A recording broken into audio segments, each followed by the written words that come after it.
नासरीन सिंध के वॾे वज़ीर समूरा तरक़ियाती मनसूबा 2 सालनि में मुकमल करण जो हुकुम ॾेई छॾियो। वज़ीर आला सिंध सैयद मुराद अली शाह जी सदारत हेठ 45 अरब रुपयनि जे पायदार तरक्की हदफ़नि जे प्रोग्राम बाबति जाइज़ा इजलास थियो आहे। इजलास खे ख़िताब कंदे वॾे वज़ीर सैयद मुराद अली शाह चयो आहे त सूबे में 1082 तरक़ियाती स्कीमूं जारी आहिनि।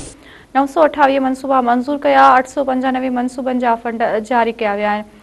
सैयद मुराद अली शाह चयो आहे त अवामी तरक़ियाती मनसूबनि ते हिन वक़्त ताईं 25.93 अरब रुपया जारी कया विया आहिनि।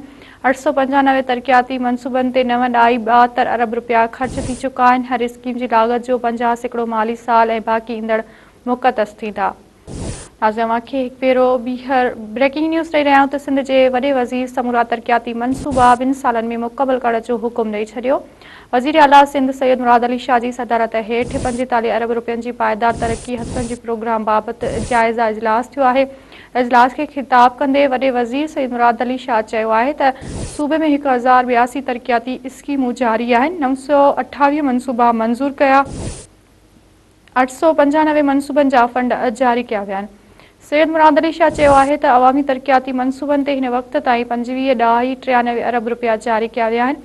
895 तरक़ियाती मनसूबनि ते 9.72 अरब रुपया ख़र्च थी चुका आहिनि। हर स्कीम जी लागत 50% माली साल ऐं बाक़ी ईंदड़ मुक़तस थींदा।